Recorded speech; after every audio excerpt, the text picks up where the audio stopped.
나는 이 영화를 통해 기술복제 시대의 예술인 영화에 대해, 무엇보다도 복제가 가속화된 디지털 시대의 영화에 대해 다시 생각하게 되었다.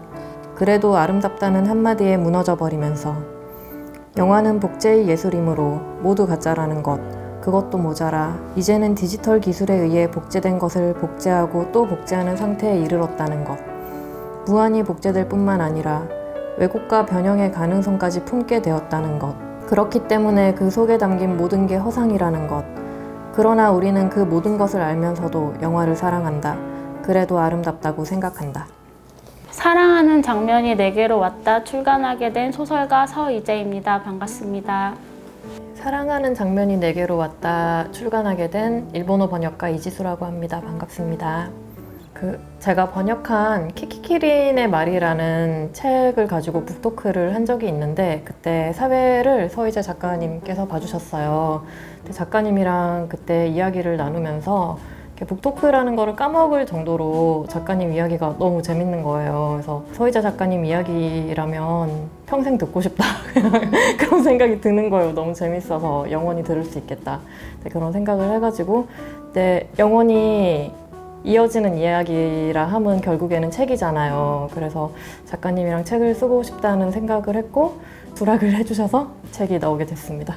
제가 오키나와라는 공간에 관심이 많아서 다녀오셨던 일화를 좀 듣고 싶었어요. 오키나와 방문하셨을 때 어떤 일들이 있었는지 그 공간에 대해서 설명해 주셨던 게 기억에 많이 남았고, 음식 얘기했던 것들이 좀 기억에 많이 남았는데, 잔멸치 덮밥이라든지 고야볶음밥이라든지, 근데 그 대화를 나누고 나서 그 음식들이 머릿속에서 떠나지가 않아서 빨리 책을 다 쓰고 나서 한국에서 그 음식을 파는 집을 꼭 찾아서 같이 먹어보고 싶다, 먹으러 꼭 가고 싶다 이 생각을 했고, 그런 가게가 없다면 함께 만들어서 먹어보고 싶다는 생각을 줄곧 하면서 지냈습니다.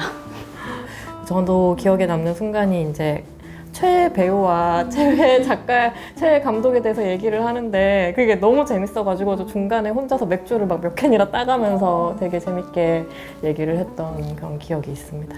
작품에 대해서 이야기하는 거는 비교적 쉽게 작성을 했던 것 같은데, 초반에 영화 관련된 경험에 대해서 쓰는 것들은 제가 에세이 쓰는 작업이 익숙하지 않다 보니까 자꾸 검증을 하게 되는 거예요. 팩트 체크를 자꾸 하게 되고, 내 기억이 잘못된 게 아니야? 뭐 미화된 게 아닐까? 왜곡은 없었을까? 뭐 그런 고민들을 많이 하게 되었는데, 점점 쓰는 과정에서 팩트보다 내 인상이 더 중요하다는 것을 차근차근 좀 깨달아 갔던 것 같아요. 그래서 처음에 쓸 때가 조금 어려웠고, 점점 쓰면서 인상을 많이 담으려고 노력을 했어요.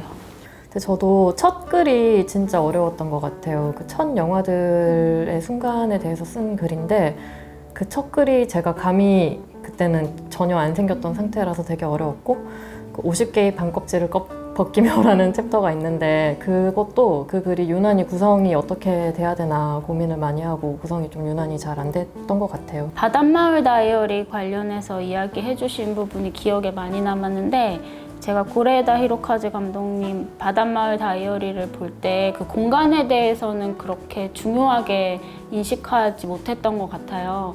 근데 이지수 작가님이 그 공간에 다녀오시고 그때 기억을 나눠주셔가지고 그 공간의 매력을 더 깊게 느끼게 되었고, 더 그 영화 속에서 공간을 다시 곱씹어보게 되더라고요.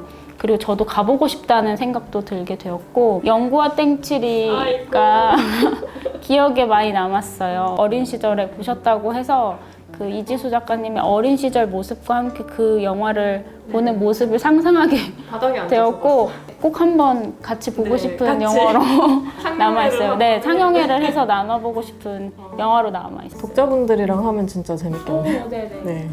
저는 티탄이라는 영화를 서이재 작가님께서 추천을 해주셔서 봤는데, 저의 평소 영화 성향으로는 선택을 하지 못할 법한 그런 영화인데 거기에 대해서 이제 글까지 쓰게 돼서 참 인상이 깊었고요. 그리고 류승환 감독 초기 영화를 제가 거의 본 게 없더라고요. 제 시간이 나면은 하나씩 찾아봐야 되겠다 이런 생각이 들더라고요. 우리는 손이 다를 정도로 햄을 쓰다듬어 준 뒤 바닷마을 다이어리에서 둘째 요시노가 남자친구와 데이트를 했던 마고코로 식당으로 향했다. 요시노가 앉았던 2층 창가 자리가 다행히 비어 있었다. 거기서 눈앞에 펼쳐진 수평선을 바라보며 채소튀김을 먹으니 속세의 온갖 시름이 잊혔다. 언젠가 동네에서 꼭 살아보고 싶다는 생각이 절로 드는 맛이었다. 10년쯤 뒤에 다시 와도 이 가게가 남아있기를 속으로 빌었다.